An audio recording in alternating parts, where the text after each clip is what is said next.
Start recording. Oh, I see Emily Harris has just joined us. So present is myself, Emily, Les, Scott, Rob, Mark, Sharon, Tony, Adam, Senator Thatcher. I've heard Representative Power cannot make it today. So if Steve, Ginger, or Michael are on the line, let me know. This is Ginger. Oh, hi, Ginger. So we do have plenty to get started. So the first item of business today is to approve the agenda. So moved. Mark Landauer. Thank you. Can I get a second? Second, this is Les. Second. Thank you. So all those in favor of approving the agenda? Aye. Aye. Aye. Any opposed? No? Okay, so the agenda is approved as written. I did send around the meeting minutes yesterday for the last two meetings. Can I get a motion to approve those minutes? Moved. Thank Emily. you. Second? Second, Winkles. Hi, thank you, Scott. So all those in favor of approving the meeting minutes from the last two meetings as distributed yesterday? Aye. Aye. Thanks, everyone. Any opposed? No? Okay, so we have worked through our first two items here. So without any other introduction, I'm going to launch into our applicant reviews. We did reopen the position, and I think that was a success. I saw quite a few more qualified candidates the second time around. So I guess what I'd like to do is kind of float what I'm thinking, and then I'd like to hear from each person, and I'll call on you because these virtual calls can be kind of messy in terms of interrupting and all that. So I'm just going to go down my roll call list, and everyone can share their thoughts on who they would like us to interview. I will start. So I had a couple of concerns about some of the candidates that I had marked in yellow. So all those in green, so that would be Todd, Michael, David, Becky, and Brian. I was thinking that we should definitely interview them. I thought that they all looked like really strong candidates. So that would be 5 candidates that I would recommend that we interview. Sarah was also a really strong candidate, but I did have one concern just about the no mediation experience. I thought that was kind of something that we would want if we could get that. And then the other two that were on the fence, for me, let's see. Well, first off, Callan, I was concerned about less than a year of management experience. I do not think that that's ideal headed into a session like we're going to see. And with kind of a strong agenda that person is going to need to be advocating for. And it is, the goal is to have it be an independent state agency. So that person, I would want to have more management experience than less than a year. And then the other two that were kind of on the border, Casey and Nicholas, they did not submit a writing sample. And they both have to sit for the bar in July. So that would be kind of a big question mark for me is, would we want to pass a name along to the governor that potentially, may not pass the bar? So, so those are my initial thoughts. I'd love to hear from each of you. So I'm just going to call on people from my roll sheet. So Emily, can you please speak about your thoughts? I'm actually having trouble opening the spreadsheet right now, and I have notes in there. So oh, okay. I'll skip you and I'll come back. Thanks. I'm sorry about that. No problem. Has Steve joined us? Steve Suo? No. Okay. Les, you're next on my list. What are your thoughts?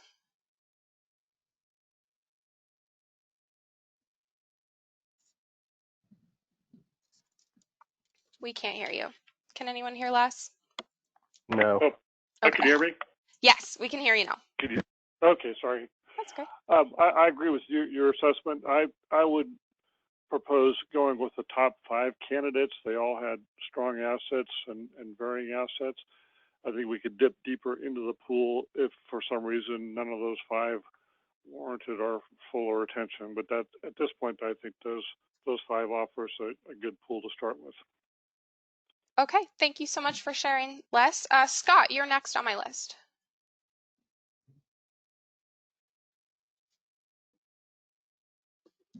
Scott, are you muted? We can't hear you. Can anyone hear Scott?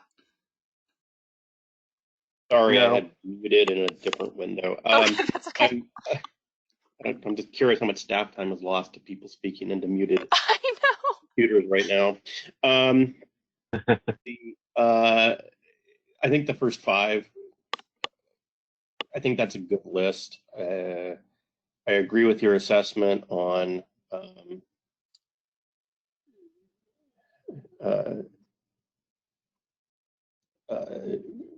Colin and Sarah. I think those are,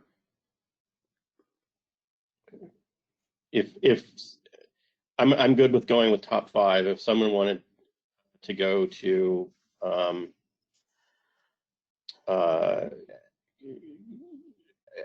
interview either of those candidates, I wouldn't oppose. But I think we do have a good list of candidates to in that top 5 that we could pick from, or that we should be hearing from. Great, thank you, Scott. Rob, what are your thoughts? Pretty much the same as what everybody else has said. I do like the top 5, but I actually drew the line one below. I would interview Colin.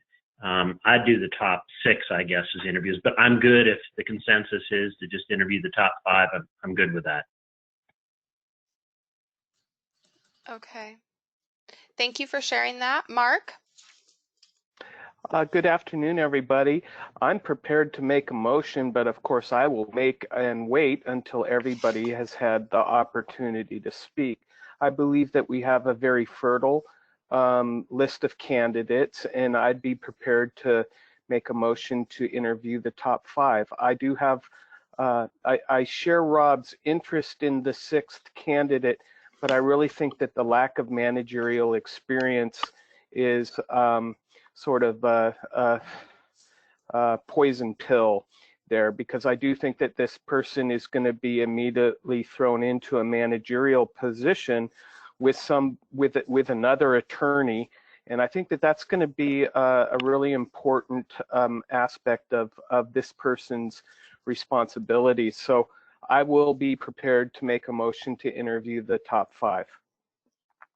Great, thank you so much, Mark. Sharon, do you have anything to share? I mean, I'm fine if that's the direction that the committee is moving. I was more open to including the candidates in yellow. My greatest concern is more the bar passage issue as opposed to the management experience issue. But I'm fine with starting with the top 5 if the committee is open to extending interviews if there are any issues. Okay, thank you, Sharon. Tony, how about you? Excuse me. I think, great. First of all, I'm really glad the council reopened it. It's a great list. And I agree with the green, list of green assessment. And I totally welcome also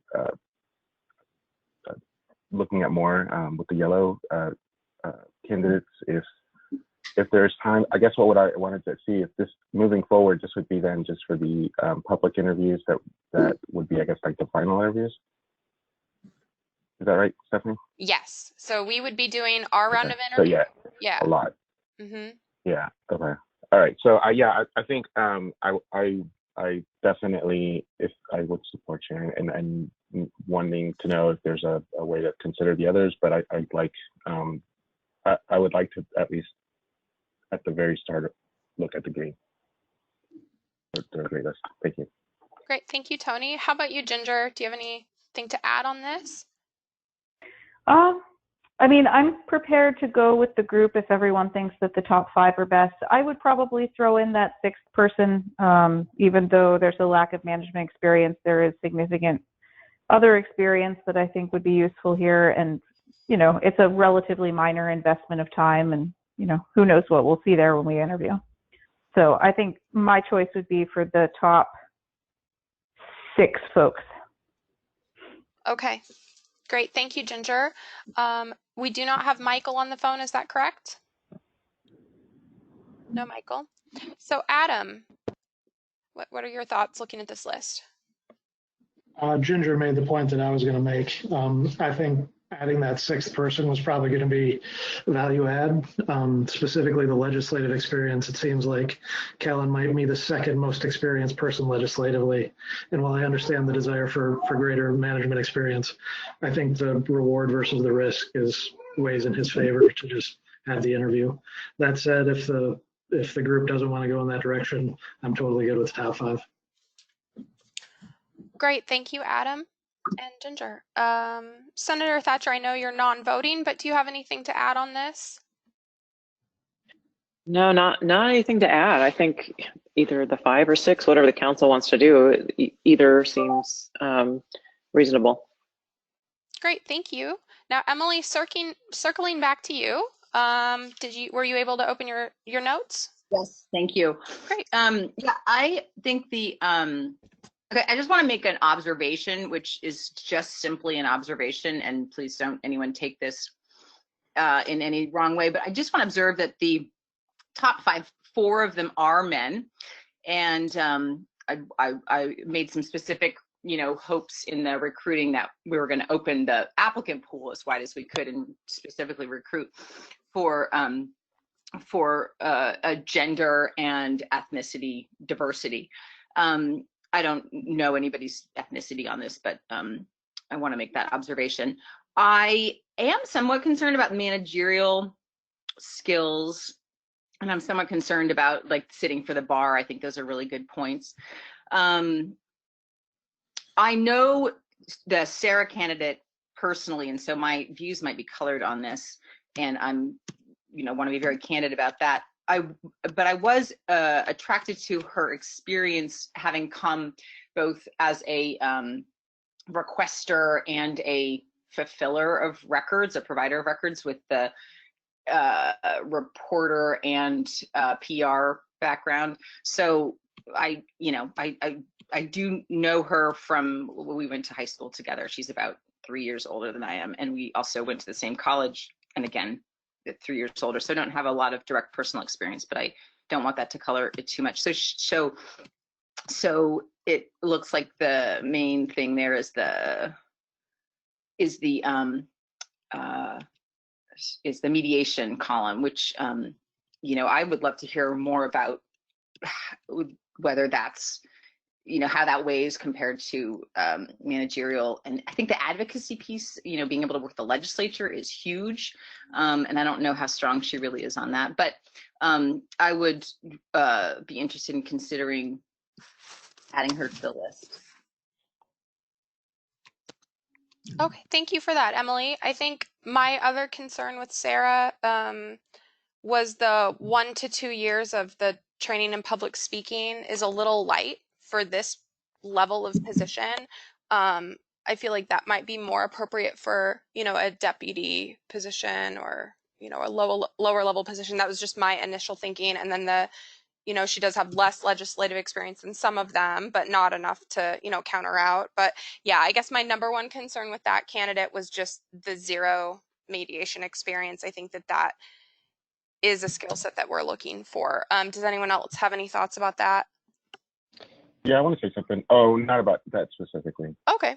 I'll wait until. This is Scott. Yes, I'm sorry. Scott? Go ahead. Sorry, this is Scott. You can go ahead. Oh, thank you. You know, I think if she's coming from a background from both the requester and the agency perspective,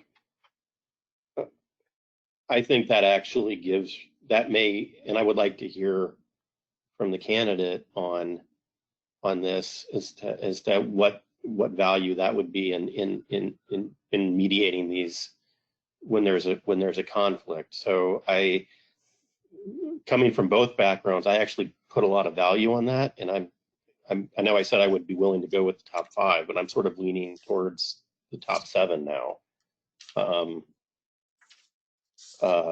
because I think I'd kind of like to hear from her. This is Ginger. One concern I have there is the fact that she's pretty recently graduated from law school. So May of 2016, that's far more recent than I would expect someone to have graduated for a position with this level of seniority. And I didn't dig in enough to find out what whether she's been doing any public records law. No, it doesn't look like it. I mean, the actual legal experience, I don't see anything in there that looks really relevant to public records law. I mean, the legal experience is relatively thin. So that's my one concern. I mean, I'm in favor of interviewing more people as opposed to less, but I think that is the one concern I have about that candidate. Because I will tell you, the legal issues here matter and the mediation matters a lot.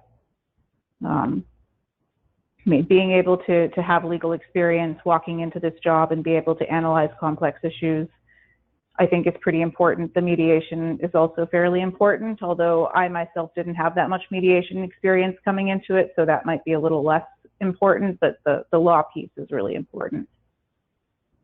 That's a helpful perspective to have, Ginger, especially since you've been there.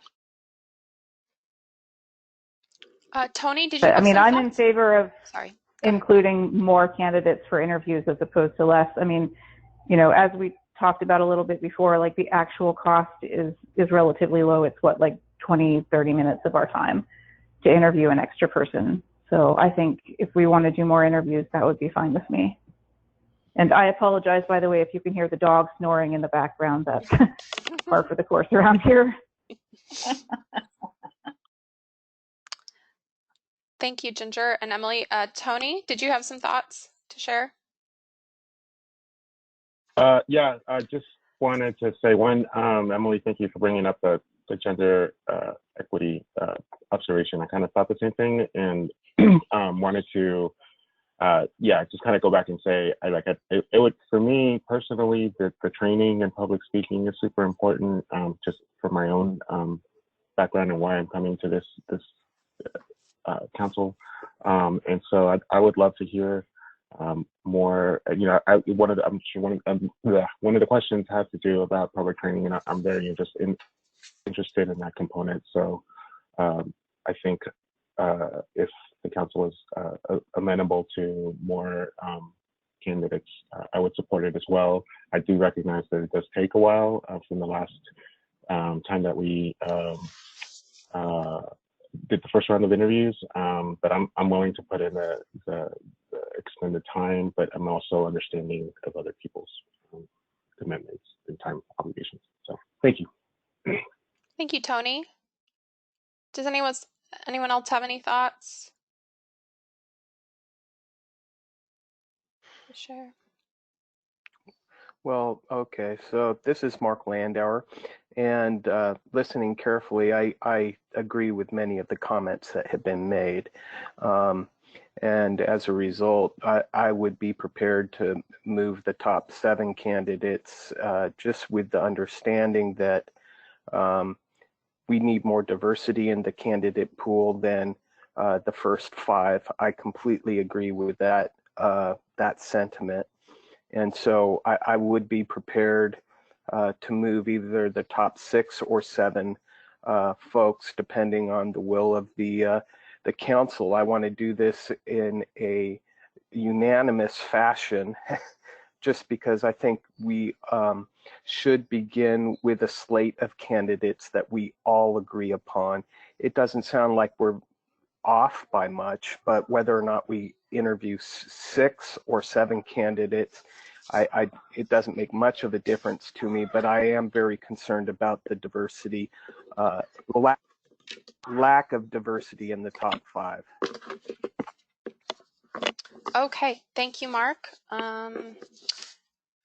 Well, I think what I'd like to do is, I think, open it up to any additional comments, but I mean, I think hearing everyone, it doesn't take us a whole lot of extra time or effort to hear all top 7. I think that it is so close between those top 7 that I think we might as well interview them. It's easier than, say if someone drops out, going back and, restarting the interview schedule process and having multiple days. And, as long as we're all in the same place, I did actually put together a template for the interview schedule that includes 7 candidates in one day. So if that's how people are feeling, then I would entertain a motion to interview the top 7. So Can I moved. ask can I just, sorry, it's Emily again, may I just check in with everybody on one question? Looking at the points system, the 7th candidate and the 8th candidate tie in points, there is a difference in one still needs to take the bar and one doesn't. That was a flag for me, but I wanted to just raise that again because the points are the same. Yes, the points are the same, but I think that is a clear differentiator. And also that next candidate did not submit a writing sample, which I think is a minimum. I think that if someone was serious about the position and they would have gotten a writing sample to us by the deadline, which was last week. I agree with both of those things. This is Ginger. I think the not having passed the bar yet, that's a big question mark. I wouldn't gamble on that. Thank you, Ginger. So I would make the motion to interview the top 7 candidates. This is Mark making the motion. It's Emily seconding. All right. All in favor of interviewing the top 7? Aye. Aye. Aye. Aye. Aye. Do I have any opposed to interviewing the top 7? No? Okay, we will interview the top 7. All right. So the next item that I have would be to vote on interview questions. So I did send you all interview questions in advance. I did put some time into these. When I look at my planned schedule, I have given each candidate 40 minutes total. I hope they maybe are a little bit shorter than that for our sake, but we'll see how it goes. And for that to fit in a 5 to 10 minute presentation, I did not want to commit to any more than these 6 questions. I guess I would just open it up. I don't want to necessarily do a roll call if folks don't have strong feelings about the interview questions, but I guess I would just open it up for, does anyone have comments about those questions that I circulated around? Stephanie, this is Mark Landauer. I apologize. Remind me, did we review the questions that were used the first time around that resulted in the hiring of Ginger? We did. I got some strong feedback about those questions, Mark. Some of them were a little bit long, meandering. Right. I did my best to combine some, but what I did not want to happen was for us to have, 3 or 4 questions that all basically require the candidate to just regurgitate their resume. Right. As a hiring manager, that can get a bit onerous for everyone. So I was trying to create, a more interactive experience where they're really talking about, more forward-thinking things and more Oregon-specific things. Yeah. So I did use that as a starting point. I also floated questions around during an earlier meeting and basically wrote down all the questions people recommended and then tried to condense those into, the 5 main questions and then the 6th one, which is, just do you have questions for us? But yeah, it's hard with the time constraint. Thank you. Yeah. Does anyone else have thoughts about the questions or concerns?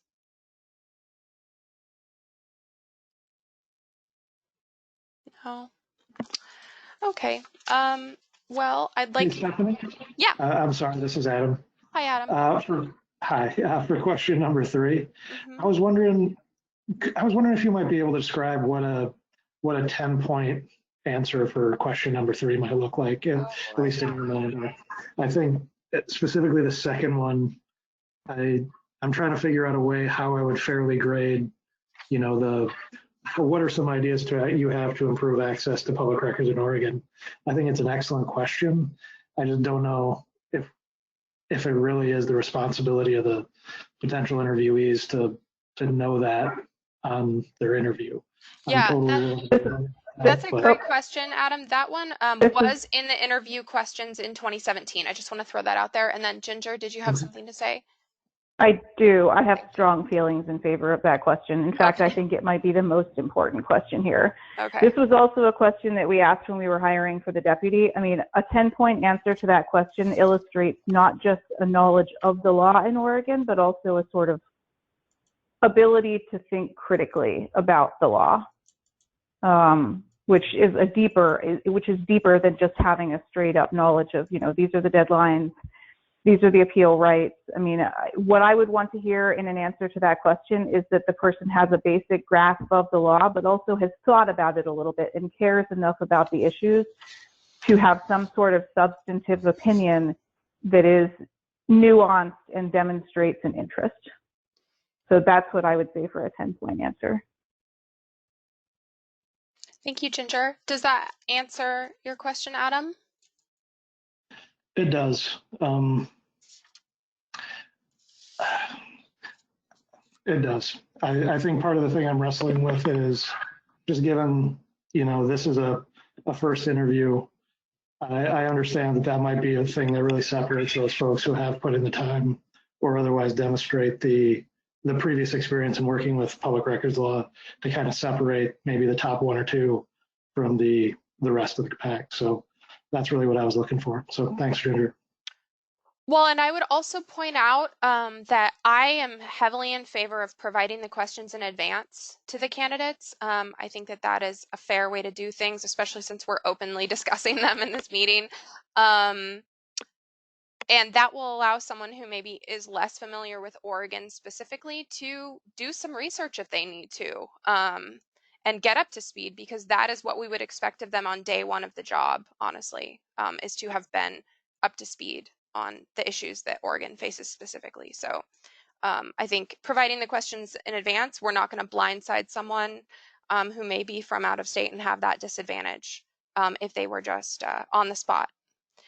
Does anyone else have anything else to say about the questions, concerns? What did I miss anything that you think is vital? This is Ginger. I have a couple of questions. The 10 points for, do you have any questions for us? Yeah. So I can speak to that. I basically threw that in there because I feel like every time I've done like a recruitment, and this is just my own experience, at archives, I'm always kind of blown away by what people come up with and how much that shows us on a panel about their interest and their engagement in the work. And so whenever I've not allowed scoring for that, I always regret it. So I threw that in there. If folks are not comfortable with having that, I can adjust the points around. That's totally fine. Does anyone else have any thoughts on scoring that question? Do you have any questions for us? That question? This is Winkles. I agree with you, Stephanie. I like asking that question, and I like scoring for it. And if people know, and we're telling them in advance that it's being scored, right? Yeah. Yeah. So I think that's a really useful thing for us to know. Okay. Thank you, Scott. Yeah, I think it's really interesting. I would have never thought that in all the times I've answered that in an interview that might be weighed so with such interest. So that's fascinating. I wanted to bring up the question of the number 5, whether that might not be so equivalent to some of the other more meaty questions. I think it's revealing potentially, and I like that question, but I don't know if it's on the same, scale as 5, 4, or 4, 3, or 2. So I don't know. I just want to put that out there if anybody else has any thoughts. This is Ginger. I'm inclined to agree. I don't know. I might take 5 points away from number 5 and reallocate them to number 3. But again, I'm partial to number 3. Yeah, I can definitely do that. Does everyone agree with that? Sure. Okay. Yep. Okay, I will make that adjustment. And yeah, I do agree with the sentiment, Emily and Ginger. I understand it's not like a hard-hitting thing, but again, I'm always surprised at like what people come up with and what that says about, who they are as an employee and as a professional. It just can be very interesting and revealing about people. But I agree with you that it's definitely not meaty. And so maybe having it have the same weight as number 3 is not appropriate. So I'll put 15 points for number 3 and 5 points for number 5. And yeah, thank you for bringing that up. This is Ginger. There is one thing that I was thinking as I was looking at these questions. I'm just trying to think of how you would phrase it, but something that gets at, how you resolve conflict, or how you have dealt with a situation with a difficult person, because that really gets at the heart of this job. I mean, that is one of the most difficult parts of the job, is having to deal with people who have very high, sometimes impossible expectations. But you still have to work with them. So yeah, I think that I'd like to have a question in here that gets to that. There was one on the list that I did not add, and it was suggested questions from Stephanie in 2020 from that list. I had a question that was, how do you handle critical conversations that have the potential to be perceived as confrontational? Please share a specific experience. I would be more than happy to add that question in if that's what folks want. And I could maybe. I think that's a really good. I'm sorry, this is Mark Landauer. I think that that's a really good idea. Okay. I think that it's going to sort of give insight into a person's temperament and a whole bunch of really important qualities of the individual. And, I know that we're having to split up points here now that we've added 5 to number 3, which is now 15. I'd almost suggest that, well, I don't know how to do it, but, I could split one. Yeah, I had given. May I make a suggestion? Number 1. Because I think that's an important question, and I do think it should be included. Okay. Tony, did you have something? Yeah, thanks, Ginger, for bringing that. I mean, if I would love to hear, I mean, that sounds like it's the most, like, the key part of it. And I'm wondering, with the 5 to 10 minute presentation on the quote best practices for government officials, is there any way to just kind of add? I mean, that's a long time. And if this is an important part of the role, we should hear a thoughtful component of that in a presentation. Maybe that's a way to kind of build in that background and that answer in a more have them have it more prepared. Or I don't know. Maybe a separate answer is a question. I'm sorry, a separate question is separately, but it might be cool to have it in the presentation as well. Are you thinking? Sorry, it's Emily. Can I ask you a question about that? Oh yeah. So, are you sort of thinking that best practices for government officials and requesters would include advice on how to handle conflicts, basically? Yeah. So I mean, everyone in every government agency has to handle some sort of conflict, and at the end of the day, I think that the public records advocate is going to be a shining example of that, training that to public employees, and then also to the requesters as well. So I would think that as they're training public employees, they should be able to speak confidently on how to handle conflicts. And especially, hearing Ginger's, I can't imagine the type, when it gets to the public records advocate, the type of conflict that might be going on at the time. So anyways, I just think that merits a very weighty response. That might be a good spot for it. Great, thank you, Tony. So I think consensus is we do add question number, well, it was 8 on my old list, the how do you handle critical conversations that have the potential to be perceived as confrontational? Please share a specific experience. So I'll add that question in, give it 10 points, change number 1 to 10 points. And then I think that is something that we will look for in an answer to the within the presentation, Tony. That'll be part of our, individual scoring mechanism for the presentation. Is do they address that as part of their talking points and among other things that we'll be looking for. So, do I have consensus on the interview questions? I know this is so hard to do virtually.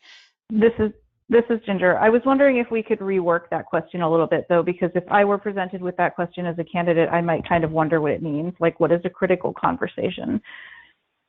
Is there a way that we can make it a little bit clearer? Well, this is Les. Hi, Les.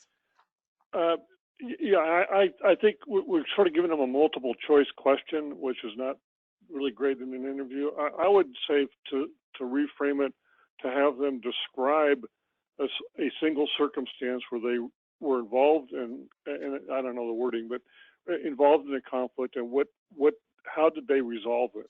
Because that's what we're really looking for, is what tools did they bring to the conflict to settle it. And I think if they describe a specific episode where they can't be general, but they had to say, well, I did this, whatever, I think that's going to be more revealing than a generic answer. Yeah, I like that idea. Okay, that sounds good to me. I will rework that question to be more direct, to just pull an experience out of them, and maybe something like what tools did you use to resolve the conflict, or I'll come up with something along those lines. And if folks have wordsmithing that they'd like to email me and send that along, that would be much appreciated. Otherwise, I will throw that together. So I think we're mostly at a consensus for the questions. Do we want to vote on the interview questions as we've discussed them today? Stephanie, this is Mark. I would just suggest, I think that there's probably general agreement to the questions. I think that getting the questions finalized with the language that we're all comfortable with, I don't know if we necessarily need to vote, unless you're asking for a vote. But I do think that it'll be important for you to share what you think is the finalized list of questions, and just seek feedback from us from email. I don't think you're going to get much pushback or anything, but I do think it's important for us to actually see that 7th question before we just go ahead and rubber stamp this thing. Sure. Okay, that makes sense, Mark. So I guess without a vote, I'm basically just asking folks to deputize me again to put together that list, and I will circulate that. And then I'll just incorporate final comments and edits that come my way. I guess we can move forward with that. I guess before I move on, I would want to make sure that everyone is comfortable with the topic of the presentation. And if people have strong feelings either way about how long that presentation should be, should I say 5 to 10 minutes? Should I say 5 minutes? Should I say 10 minutes? How specific do folks feel like we should be? And are you comfortable with the topic that I suggested? This is Ginger. I think 10 minutes is a good idea. Okay. 5 to 10 minutes. I mean, like 10 minutes is literally double the amount of time that potentially a person could be spending in that range. So I would say 10 minutes. Okay. Yeah, I would too. I mean, if you wanted to give a range, I would make it more like 8 to 12. Okay. Yeah, we'll say 10. So short, but Yeah. Thank you. Thanks, Ginger.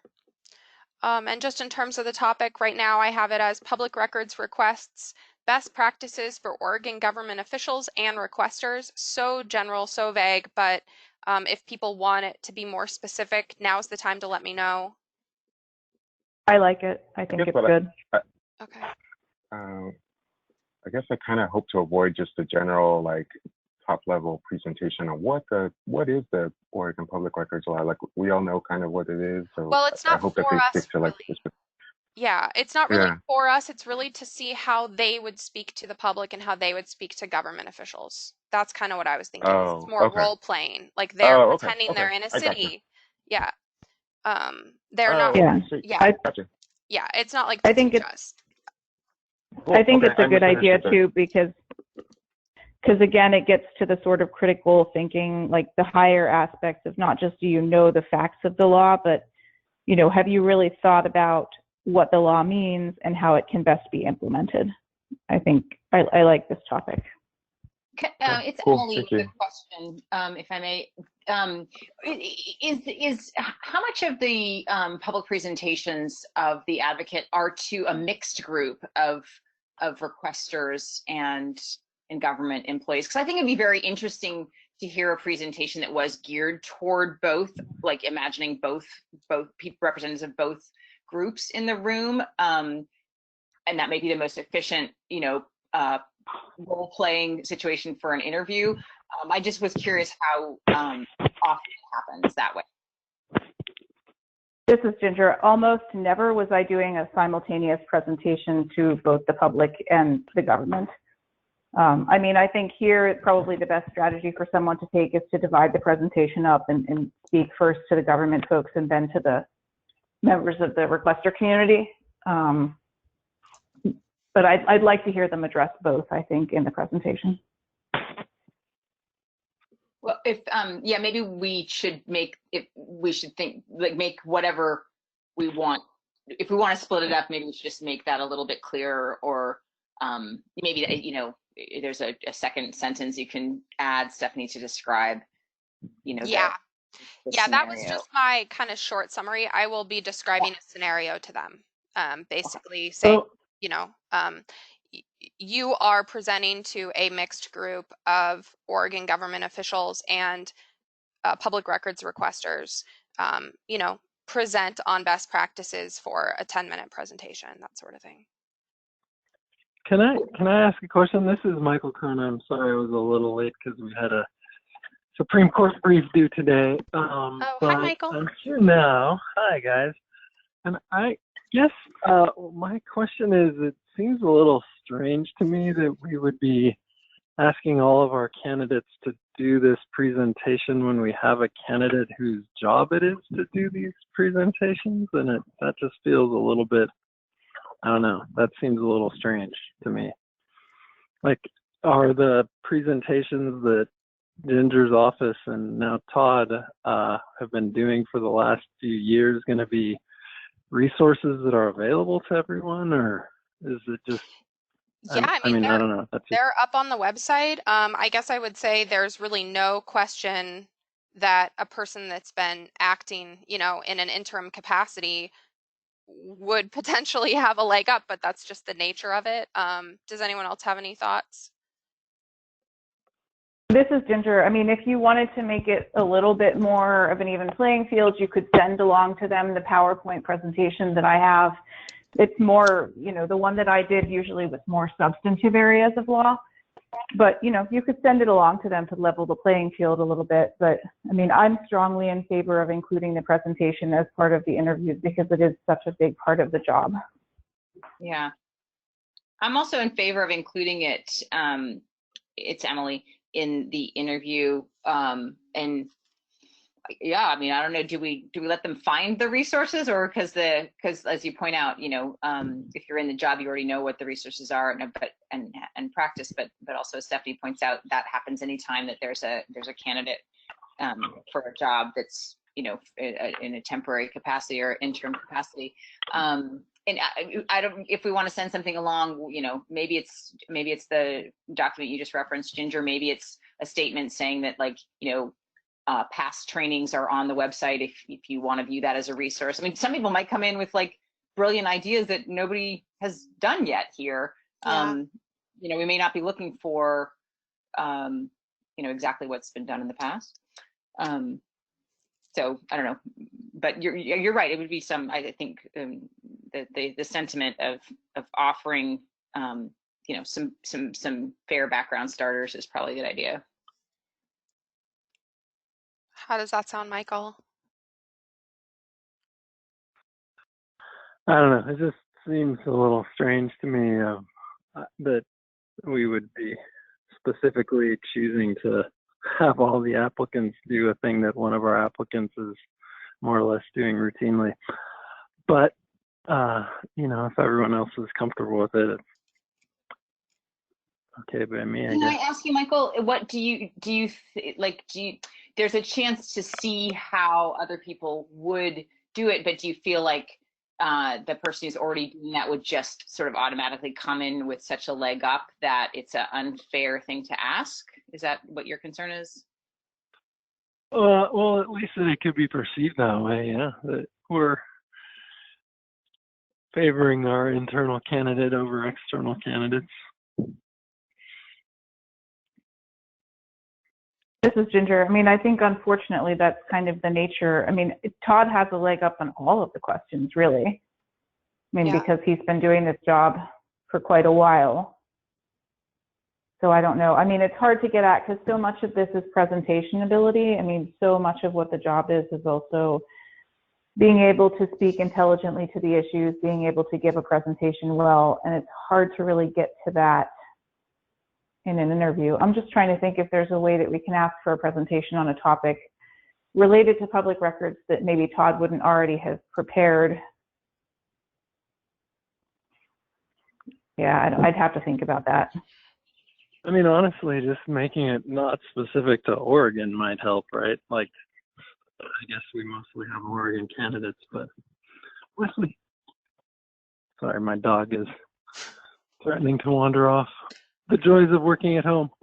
Do others have strong feelings about removing the Oregon requirement, or I mean, for me, I think it's important because I want that person to be ready to go day one, understanding Oregon issues, and if they're an attorney, they can do research about Oregon. I don't know. What do others think? This is Ginger. I mean, I would. Sorry, go ahead, Tony. I was just going to say, I think, I guess the way I see it, and I see the candidates' background in public speaking, I assume that they should be in training, comfortable in speaking about publicly the Oregon Public Records Law, and that I think that Todd, I do wonder if there's a way to kind of maybe do a separate question, but I think if you guys share the materials, as Ginger suggested, maybe ahead of time, that just even as much as possible the playing field as far as the information that Todd's been using. And but I mean, I do agree in I guess the public perception that, you know, the home field advantage or whatever for Todd is apparent. So maybe acknowledging that is definitely or how to get around that is something to consider. I mean, this is Ginger. I do think that there are significant, I mean, there are records of my presentations online. Folks can listen to those. I mean, I would keep it to Oregon public records law because, again, part of what this gets at is public presentation skills, but the other part of what it gets at is the ability to not only know the law, but think critically about it. Mm-hmm. And this is Les. I think the other way to look at this is generically, you know, what is the questions we want to ask candidates, regardless of who they are or what their backgrounds are. And I think the interviews are revealing as much for speaking style and presentation and cadence as for the actual specific knowledge they share with us. So I don't share Michael's concern that somehow we've tipped the field towards Todd. I mean, every candidate has some particular advantage, whether it's apparent or not. So I think we ought to just consider, take all the names out of it, and what are the questions we want to ask, and what information we're looking for, and not worry about who could have an edge or not, because that's their personal advantage, not a systemic advantage. Yeah, that's a great point, Les. Well, Oh, go ahead. I was just going to say, if we're just asking questions, then I think that's completely right. But like adding to the interview a presentation segment that is like literally what we know one of these people is doing full time, just that to me feels very different than asking questions about these subjects. But, again, if people want to add it, I don't really care that much. At the end of the day, it just feels a little weird to me. Okay. Yeah, I think to Les's point, these are the questions we want to know, and the presentation is going to display skills that we want to see in order to be able to recommend the 3 names. And again, we're recommending 3 names. We're not recommending one. We're not picking a top candidate. And I think one thing for everyone to keep in mind as panel members is your scoring sheets that you're going to be filling out and returning to me. They're going to be you scoring based on how this person is answering, how this person is presenting that day. You are not to keep in mind anything that you've read on their resume. You're not scoring based on their resume. You're scoring really only based on how they're answering the questions and how they're presenting. So hopefully, those people's past and their resume got them to this position, but really their interviews are going to get them to that final 3. And so we will not be scoring or keeping in mind anything that we know about them from working with them or from their resume during the interview process. So it's pretty clear cut from that standpoint. So I'm comfortable moving forward with the plans that we have right now. I will circulate. Wait, this is Ginger. I have a question. Sure.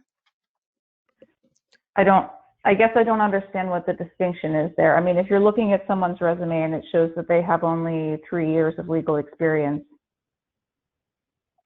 I mean, you're not to take that into account? You're not scoring based on it.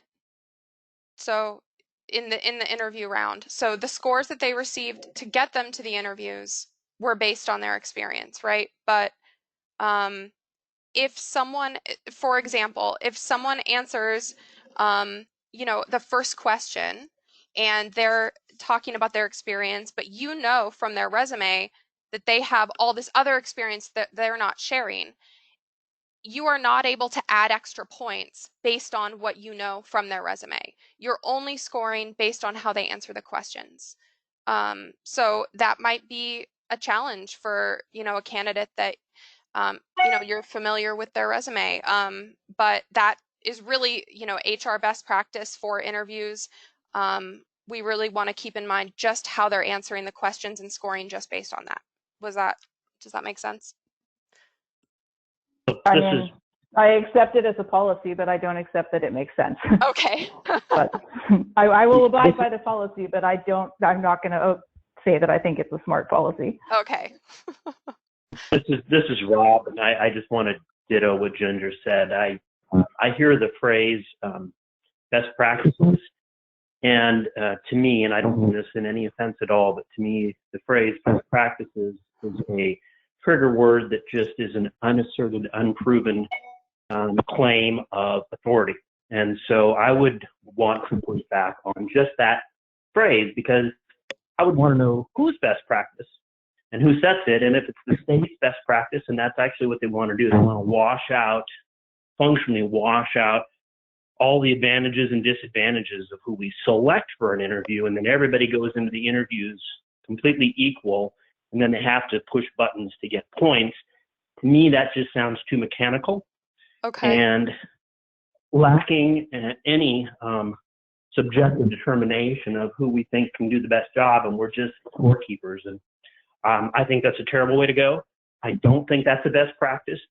Love to read where it is the best practice, but I got to push back on you. But if that's the way we're told to do it, and that's the way we need to do it, just like Ginger said, I'm happy to go with that program, but I don't like it. Okay. It's Emily. I just listening to you. I wonder if you want to return to the title of the 10-minute presentation we're asking for, which says Public Records Request Best Practices for Oregon Government Yeah, Officials. apparently not. And maybe make it more like what, I don't know, something more I don't know, the way people like keep in mind that I wasn't asserting that anything in a PowerPoint presentation asserted as a best practice for how we practice law around public records law. I wasn't challenging that. I was challenging the assertion that it is a personnel best practice to essentially wash out all the advantages and disadvantages of the candidates you're going to interview and treat them all as equal going into the interview. I don't know that I've ever seen that as a asserted best practice.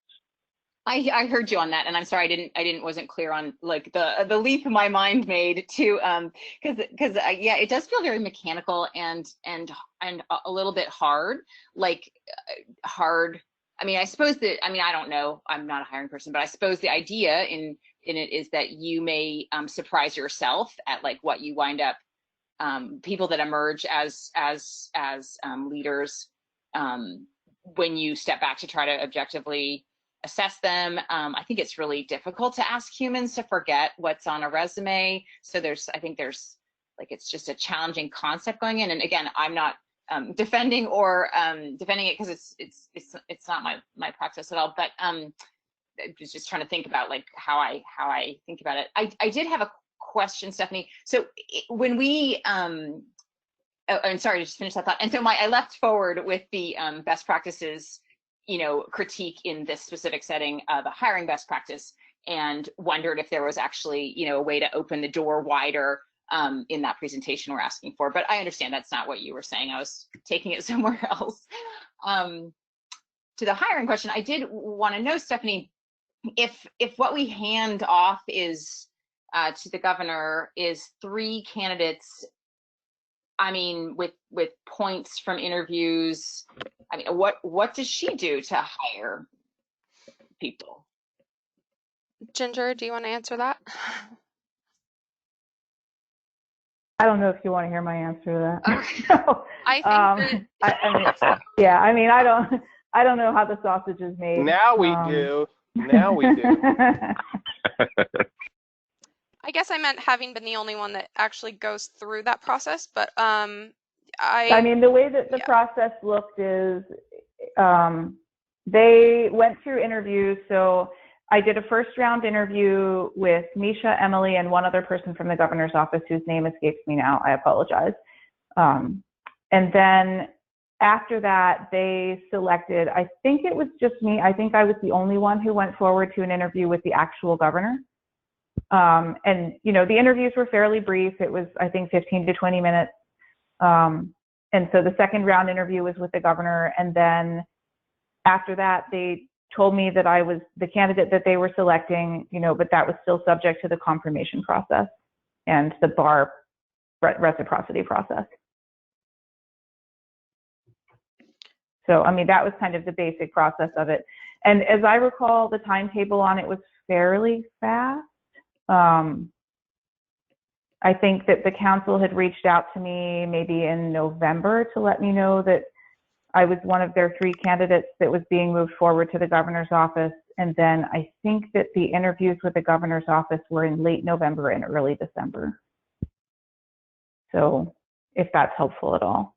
But I don't know, what things they take into consideration when they select which of the 3 candidates, or whether they're looking at resumes or just interviews, or, what they're looking at there. And I suspect that this time it may be different than what they were looking at the first time around, because it's going to be different people hiring. It's my understanding that Misha and Emily are no longer with the governor's office. So it's hard to predict. Is that helpful, Emily?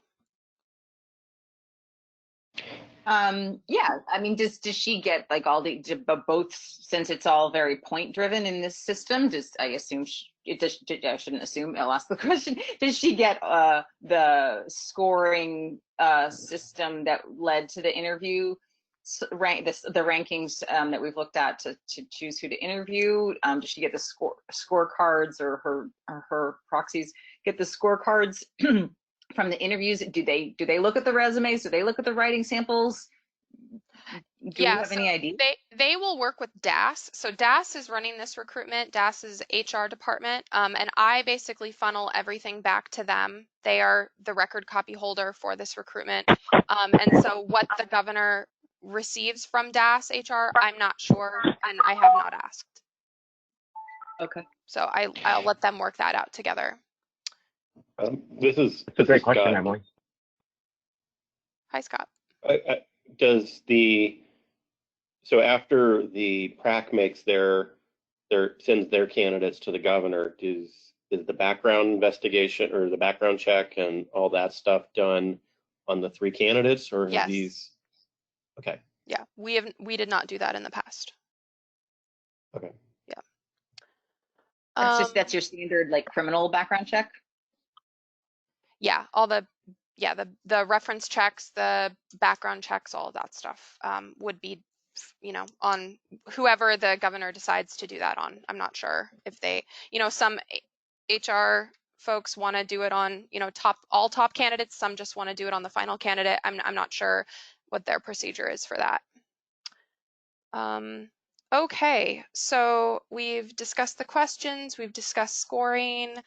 I'm going to rework the list and send a final draft of what I've perceived our conclusions to be to all of you, and you can send corrections to me one-on-one. That would be great. I have sketched out a interview schedule. I will try to pull it up on the screen right now. Oh, let's see.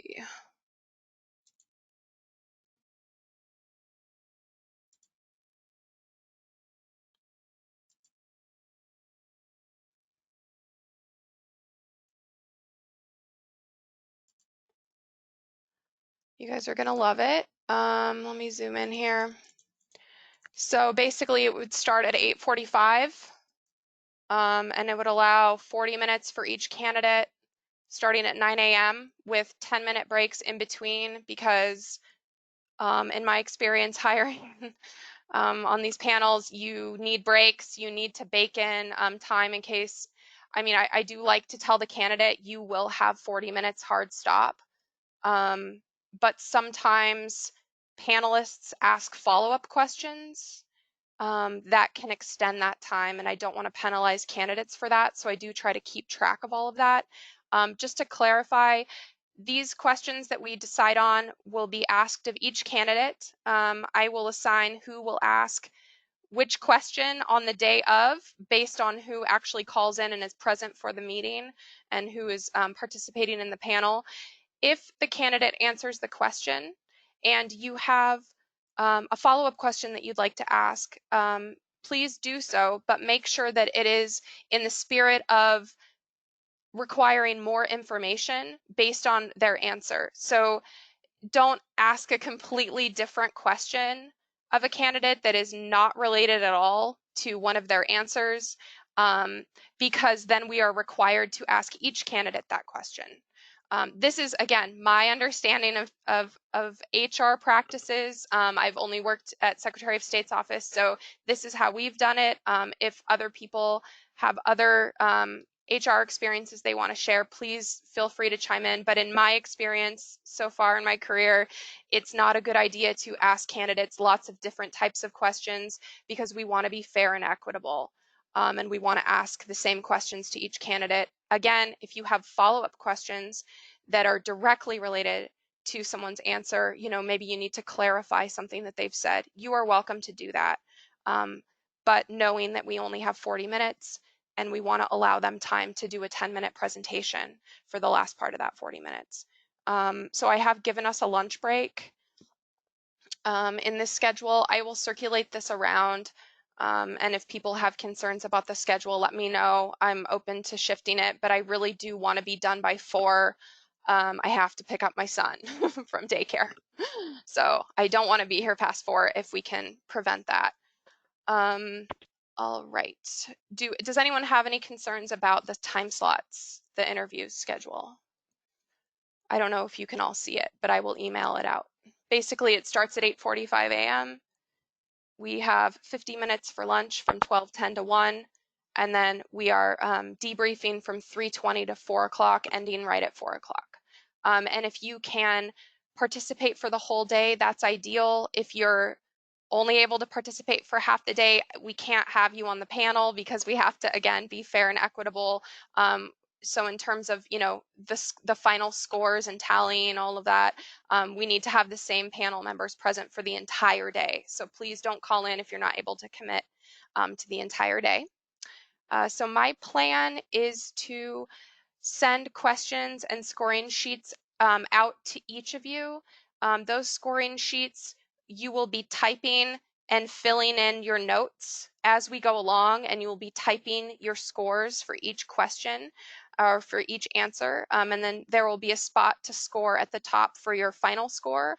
And at the end of the day, you will email all of those score sheets to me. I do have to turn them into DAS HR to justify our process. And my plan is to send the questions to the final candidates, the final 7 candidates on Friday, June 5th, so that they have time to prepare their answers. Does anyone have any concerns about that, about distributing the questions in advance?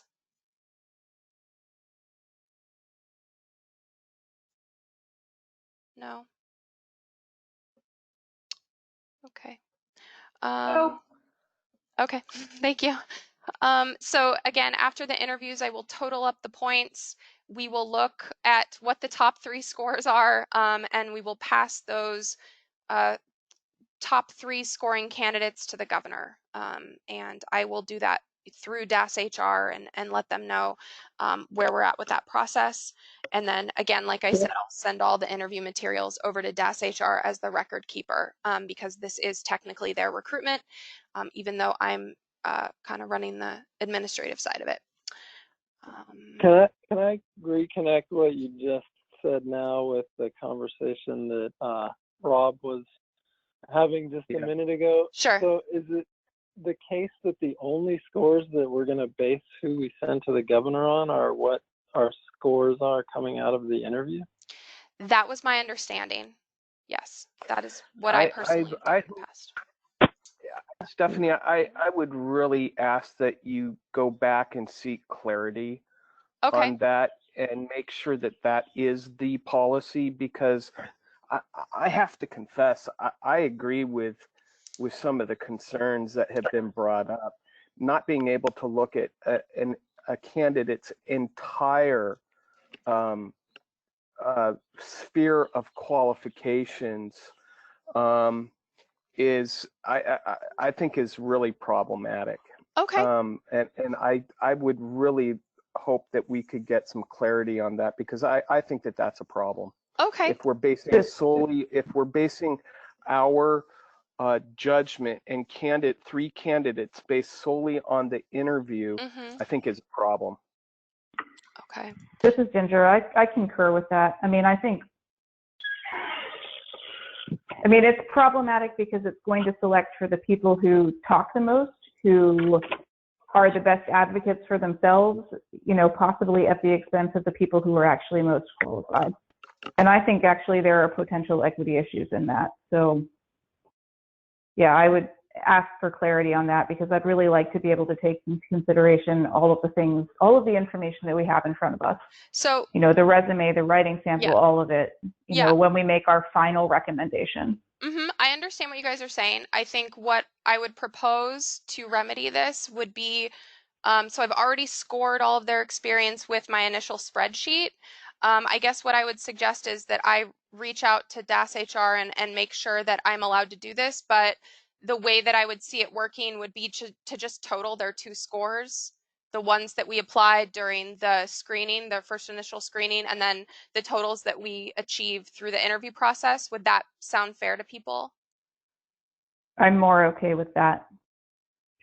But the scores on the spreadsheet, I mean, You assigned those, right? Did I weigh in on that somehow, that it was reflected in a score? I'm sorry, I'm not very fluent in, it's Emily, in hiring processes. Yeah, so basically I did not use any subjective reasoning when I applied the scores. I literally looked at years of experience and like, do they have this type of experience based on their own admission, yes or no, based on materials submitted. So this was not my own personal feeling about the candidates at all. This was literally just based on numbers and yes or no questions. So it's about as objective as you can get, I think. Right, but like the writing sample, just if it was provided, it wasn't assessed as the quality. No, of I it. really did not. Yeah. There's like maybe one real low in the red section or the yellow section that didn't qualify for an interview that I think wasn't an appropriate writing sample. But during the first round, when we did come back together, I did ask people to please look at the scoring and let me know if they had any issues with it at all. I did not hear from anyone that was planning to dispute any of the scores. But you know, but there's a difference, Stephanie, between like deciding who we're going to interview and deciding who we're going to pick. I mean, to me, it seems like ideally the people who are able to attend the interview would all also provide individually an overall score of the applicant to you, and that those are the things we would use to decide, which I believe is how we ended up with our first very excellent pick. Well, the first ones of Ginger McCall. You guys didn't use points. You used ranking, like a ranking sheet. Mm-hmm. But I feel like I used the background of the candidates in the first round, and if I wasn't supposed to, I definitely referred to their application and resume when we were thinking about scores. Okay. Right, when we were ranking people not solely based on the interview, although Ginger also gave an excellent interview, but on the entirety of the package. And I just feel like, you know, the fact that all of us are comfortable having you sort out people who probably don't merit an interview is not the same as like using whether a writing sample was provided as an assessment of the writing quality of the applicant. Like those are just different, fundamentally different things. Yeah. Okay. Yeah, no, I didn't apply any sort of quality measure for the writing sample at all. I basically gave them the maximum amount of points because again, I wanted to be as objective as possible. So if it was an appropriate sample, I just gave them the 10 points. But no one really had any other better ideas or offered to score those for me. So does anyone have I'm really not criticizing that. I'm just saying that I think using it for one purpose is fine, but maybe it's not appropriate for like making a final decision about who we want to recommend to the governor. That's all.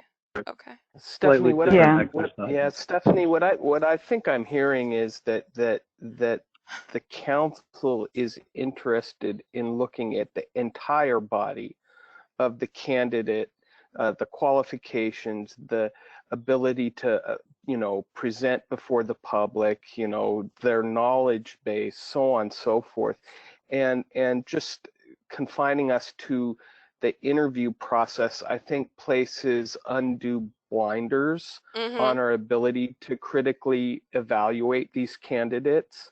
And so, again, that's why I would really like you to go back to DAS and see what the policy is so that we are all perfectly clear as to what it is and cannot consider during this process.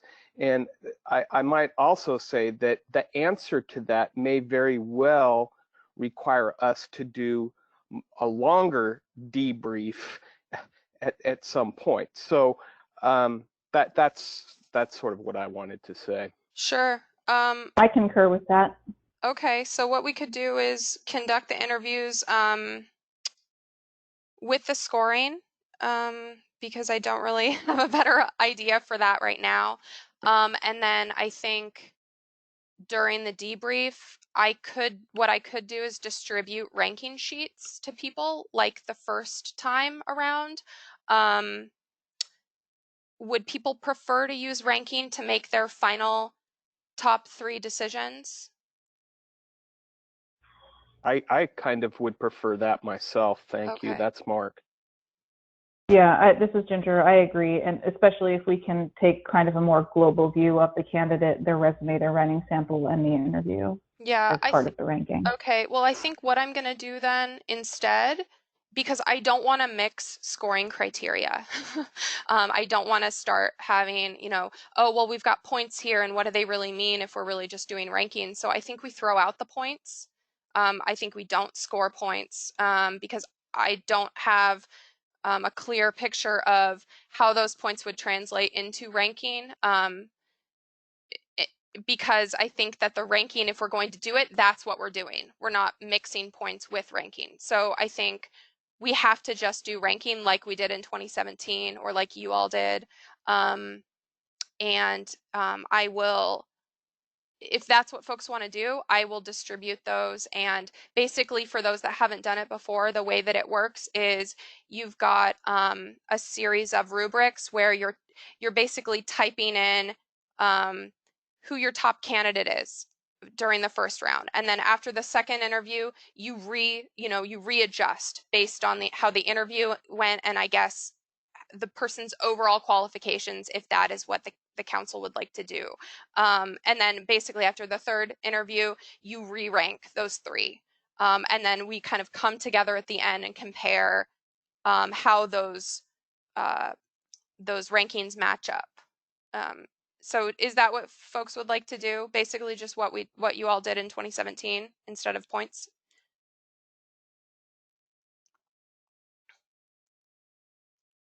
Anyone?